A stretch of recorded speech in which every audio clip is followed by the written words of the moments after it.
Hello, everyone, and welcome to episode 303 of Sold with Updike Pugh. I'm Jeff Updike. I'm Weston Pugh, and today we're going to take a tour of a really great, unique three-bedroom condo over off Royal called Villager Road. Yeah, it's a great place. In our second segment today, we're going to talk about our favorite Dallas neighborhoods, from luxury to logical.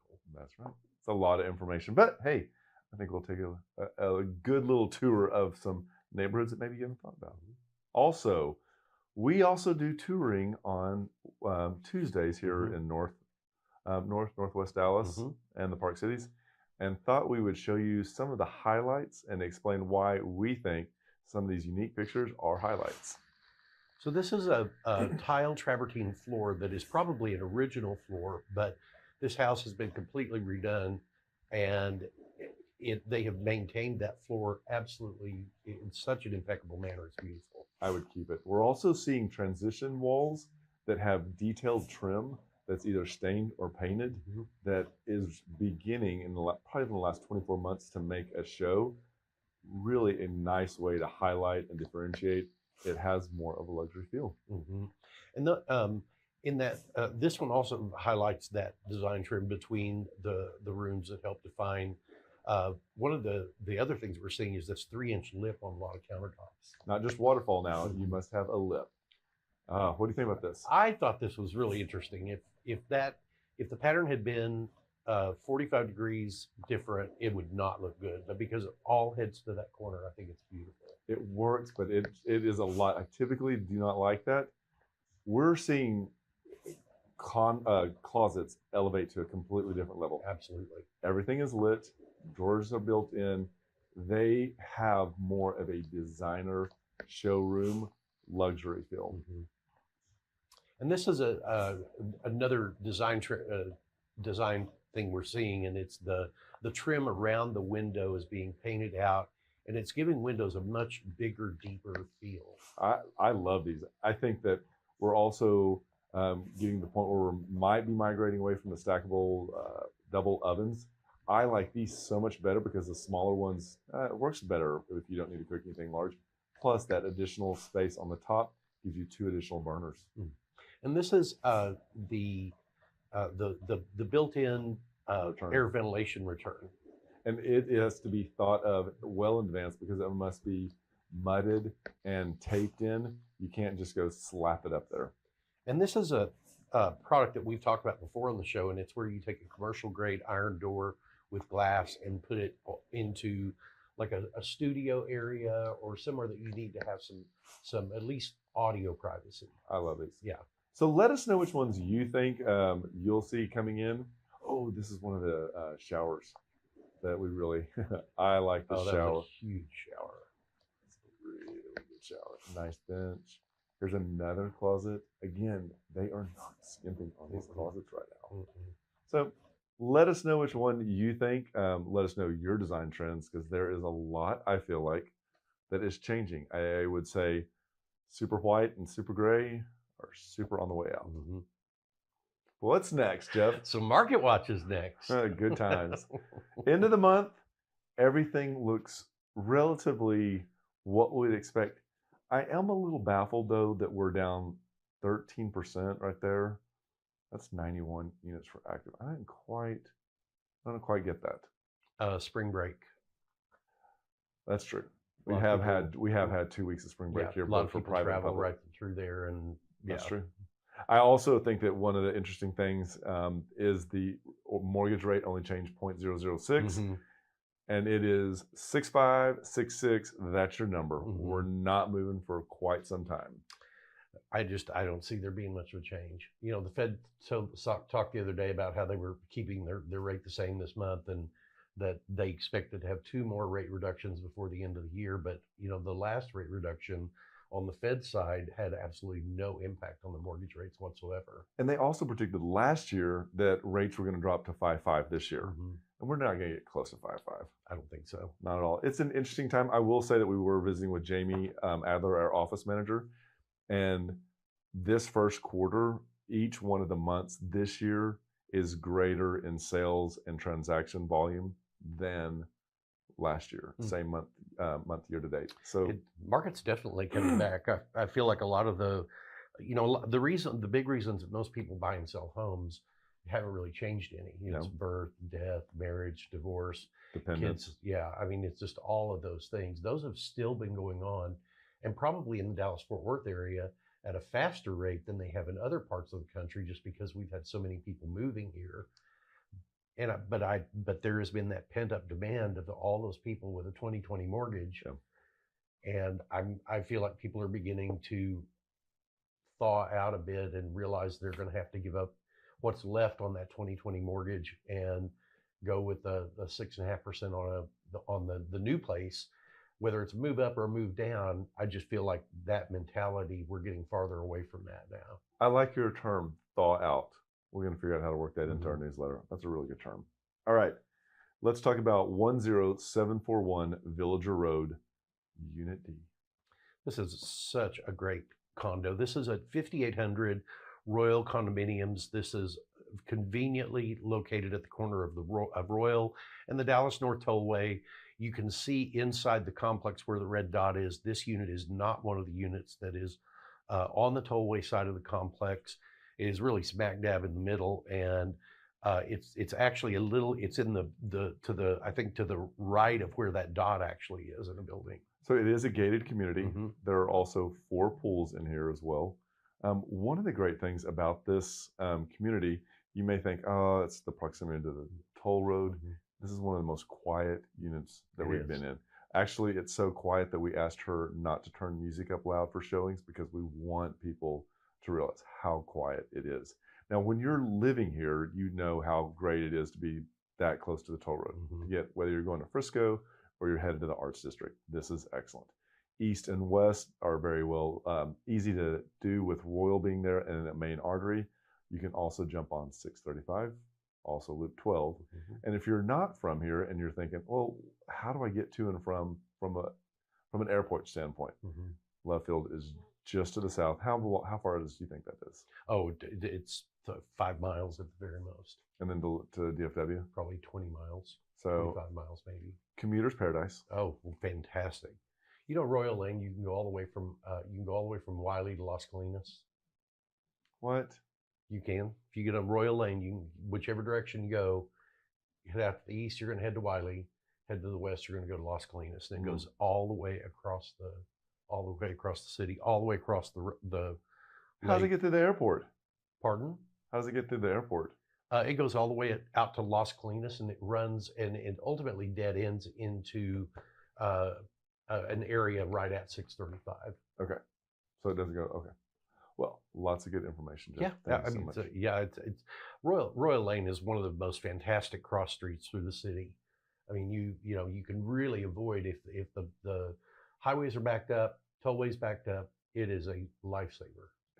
That is a true statement. So a couple of things that the locals love. This is Saucy's Thai restaurant. And Saucy's is in the southwest corner of Preston Royal. We go there, I would say, once every couple of months and have lunch. And it is unfortunate for me to say this, but I order the exact same thing every time because it is so good. And it's the Penang curry. And one of the other things that we wanted to point out is that we always talk about walkability when you're in Uptown, when you're in St. Thomas, but this is actually walkable to or from this condo. Yeah. So you're on the same side of the road. You do not have to cross the street. It is literally a 2-minute walk. So in addition, there are lots of other great restaurants. So it is an excellent way for you to leave your car and get out and enjoy. Now, one of the other things over here is the North Haven Trail. And this is an easy way just to head 5 blocks north, and you'll be right here on the North Haven Trail, and you might even see Jeff on it. You might. Now, North Haven Trails is fantastic. It's 16 miles round trip from one end to the other. If you're on a bicycle, it takes you about an hour and 15, hour and 20 minutes. We get out and walk on it frequently. We'll take off on the more western end of it, right where you can see where it comes south and then turns west. We jump on right there at Merrill, and we'll walk all the way north, make the turn to the right, go all the way over to Marsh Lane, and then turn around and come back.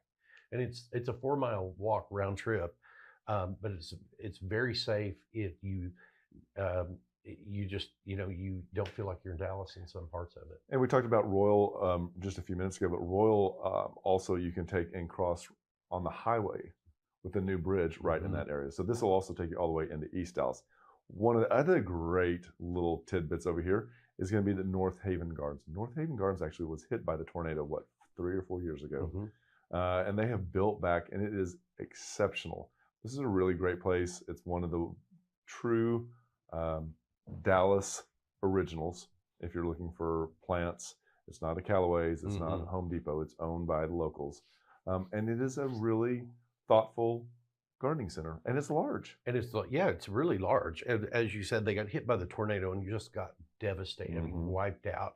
But through hard work on the owner's parts, from support from the neighborhood, they have really come back, and they've come back with a vengeance. They have a little cafe there. Also, I'd like to point out, this is one of the places that I have found that carries the 50-pound bag of Hollytone that I always use.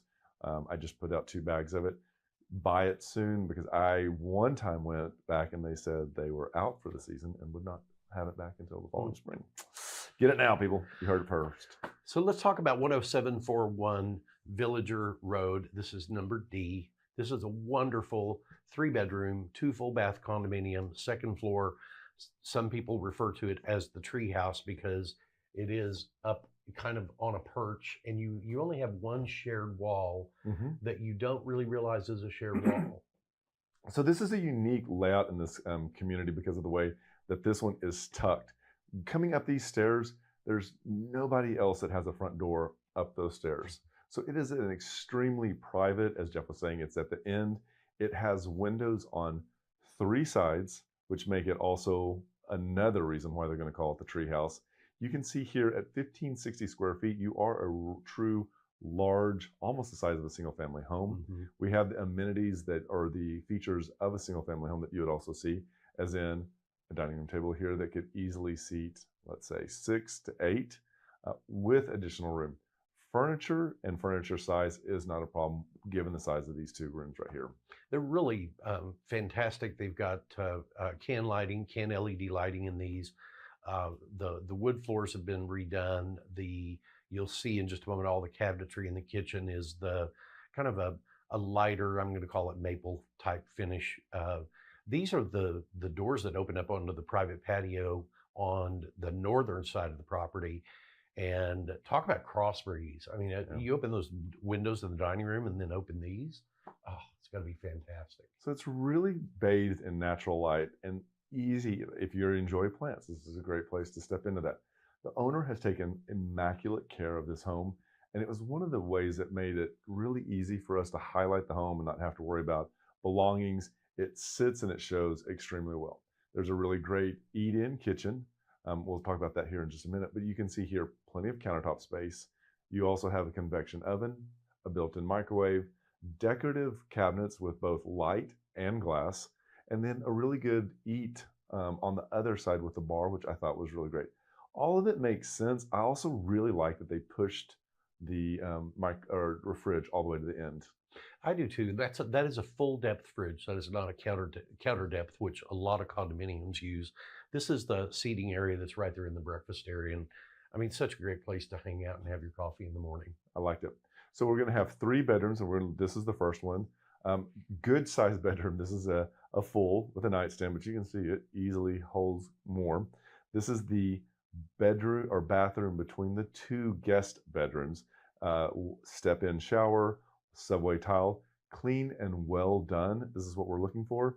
We're going to step right into the master. We're not going to show you the second one, but as you can see here, this is also on the end. And there is closet space that separates the walls that's shared between the master and one of the guests. And I really like these had the top bottom shades where they'll go all the way up or go all the way down. She's got all the windows have been replaced on this unit. This is the master bath that the owner did the renovation on and did such a great job in really kind of tying it all together. This very similar products that were used in the middle bathroom that were used here. So you've got a lot of continuity. Big step-in tub with a shower. And this is the California closets that is in, they're actually in both of the master both of the master closets. This is the other master closet with California cabinetry in it, but it also has a full-size washer and dryer. So that is one of the unique things. And so what we've also done is upload this into MLS, but this is the actual floor plan, so it shows you how the house flows and gives you a really good idea. When we take and pull back, what we want to do is also feature some of the amenities. One of the great things about this community is that all utilities, and that does include cable, basic, and internet. Really an amazing deal. So 10741 Villager Road, Unit D, 3 bedrooms, 2 bathrooms, 1 assigned covered parking space, lots of unassigned spaces. Built in 1969, 1,560 square feet, offered at $459,000, which is $294 a square foot. It's a really great deal for an immaculate property. So one of the things we like to do is we're going to provide a link in the comments below. Click on that, go through the pictures, zoom in and out of that map, share it with your friends and family. And if you want to see it, please contact us and we can make that happen. And with that, we'll be right back. Did you know there are a lot of ways you can keep up with us? For starters, every Wednesday at noon, we host Sold with Updike Pugh, live from our Facebook and YouTube channels. Our show is dedicated to featuring some of the best homes in the Dallas market and about sharing timely information about market trends.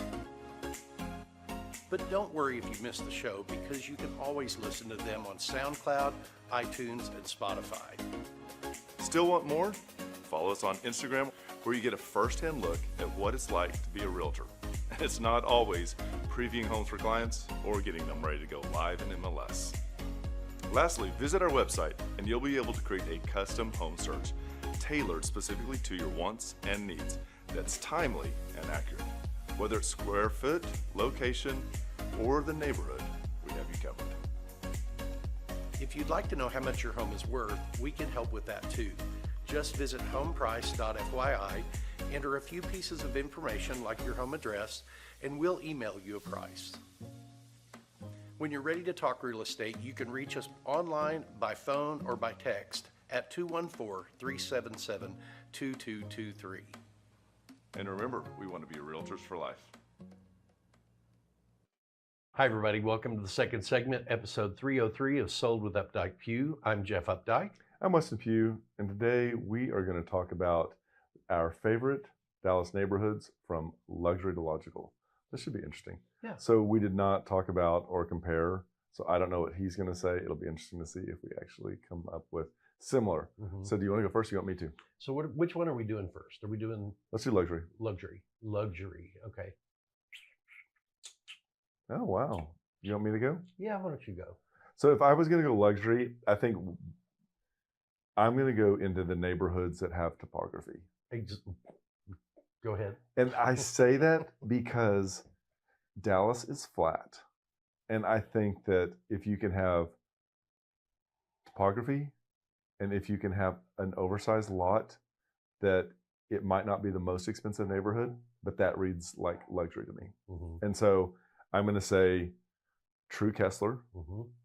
And then I'm kind of tossed up between, is it Greenway? Because it's so cool and historical, even though it doesn't have as much topography. Or is it Bluffview? And I think I'm going to lean in the Bluffview and go that route. And then if I had to just say flat out for the lot of just a big lot, I'm probably going to head over there where the tornado hit, over there by Yolanda and Lupton and that area. Ursula, that whole area, those lots are really large. And I think that they're a little bit further north, north of Northwest Highway. And the setbacks are not encroaching. You get to actually push the house back deeper on the lot because the lots are so big. And I think that also reads luxury. So again, Kessler, because proper Kessler, that's where I'm staying. Because it is magical over there. Bluffview is so cool. Lots of great lots. And then over there in Preston Hollow, where I think you get the big lots. What do you think? Well, it's funny you were talking about Kessler and you were saying proper Kessler because it's funny how Kessler is like, it's like every other uh, wonderful, loved subdivision, like in Preston Hollow. It's amazing how much bigger Kessler becomes because, oh, I actually live in Kid Springs Parks, townhomes, but it's Kessler. Oh, what did I see the other day? Some agent had said in Preston Hollow, and I go, Royal Crest is in Preston Hollow? It's a bit of a stretch. So my three neighborhoods. I was definitely going to say Kessler, so I'll avoid that one. But I agree with you there. Wynwood North is also another really nice neighborhood. It's got some topography in it. It's got 1950s, 1960s homes. It does.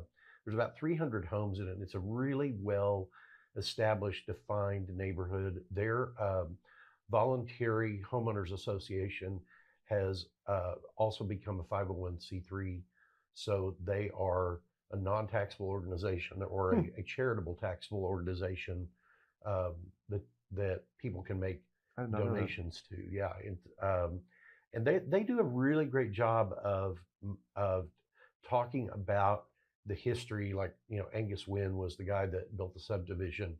He bought all that property. He bought 800 plus acres over there in the late 1940s, and then he turned about 15 acres into the Wynwood North subdivision. Okay. And then he also built the Wynwood shopping center, which was like the high-end shopping center for Oak Cliff for many years. Okay. And then it was after that he went on to build Six Flags over Texas. I mean, he was so it was an interesting story about the guy. They actually lived there for a long in the neighborhood. Oh, the history of Dallas. Yeah, it's really cool. So that's one of the neighborhoods. I think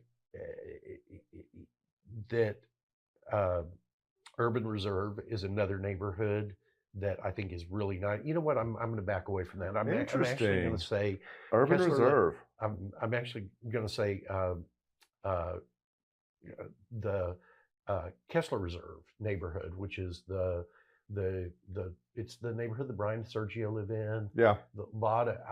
I'm going to that one rather than Urban Reserve because as much as I love Urban Reserve and I love some of the homes there, I think I love more of the homes in the Kessler Reserve neighborhood because they don't feel like they're just stacked on top of one another, kind of like Urban Reserve does. But that's Lionel Morrison, and the other one that you're talking about is Diane Cheatham, right? I don't know that there was one developer. Diane Cheatham was definitely on the Urban Reserve. I don't know. There wasn't one developer, or I'm sorry, one architect on Kessler. But Lionel did Kessler Reserve. Yeah, I'm sure he did one or two. Those are both really good. So those would be a couple of my favorite neighborhoods. I think if you're talking about logical neighborhoods, where is a really good neighborhood to buy in right now that like 10 or 20 years from now is going to do really well? I think any of the little pocket neighborhoods that we find inside the LBJ Loop right now are really good 10 to 20 year investments. If you get over into that small Northwest neighborhood that's you get over toward Bay Oaks and you get over toward the back of that commercial that runs up and down Denton. Yeah. I think all of those neighborhoods are going to change over the next 15 to 20 years into much nicer neighborhoods.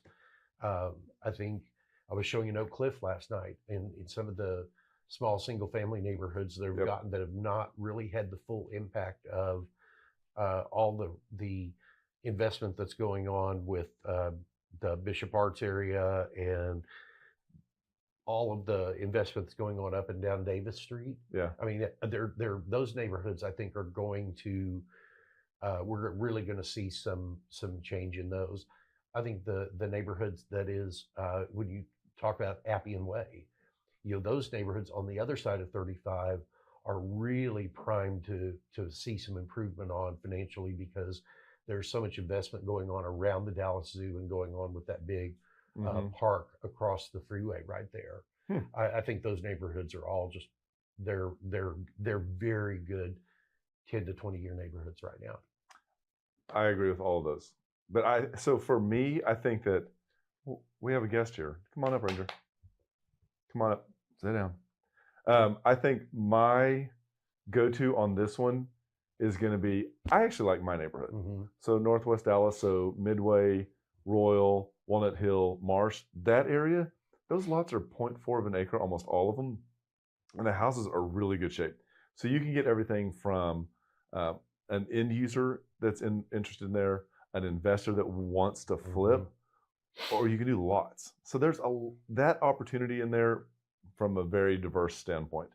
You talked about urban reserve, and I think one of the unique, I'm coming out, all right, urban reserve, the couple of streets on the other side of urban reserve that go a little further east, they have caught on fire because of urban reserve.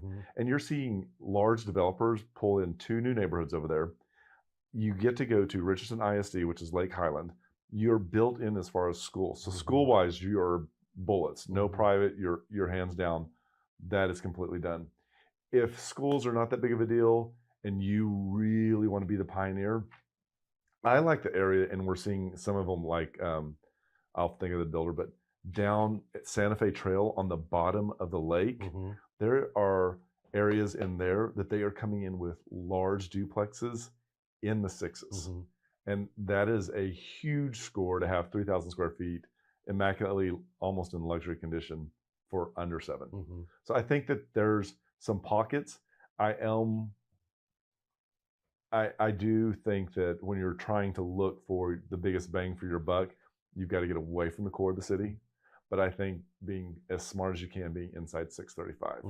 I think those are the 2 squishes that I like. If I have to go a little bit further outside of 635, I'm probably going to stay on Richardson, but I'm probably going to try to pick up on the west side of 75 and stay in that corridor, you know, where Brock lived.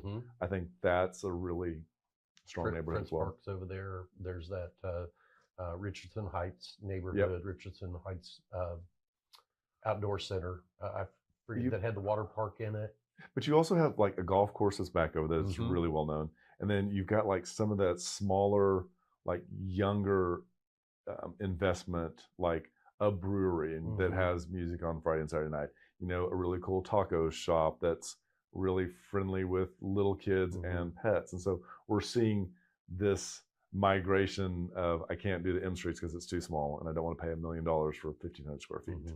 Where else can I go? And I think that's what we're seeing. So lots of good information. But if you want to discuss this more, I'm happy to buy coffee and talk all about this because that's all we do. Be prepared to buy more than one coffee for them. That's true. That. Hope you found this helpful. If there's any other neighborhoods that you'd like for us to give our opinion on or give your opinion on, just throw them in the notes below. We'd be happy to talk. And just remember, we want to be realtors for life. When you're ready to talk real estate, you can reach us online, by phone, or by text at 214-377-2223. And remember, we want to be a realtor.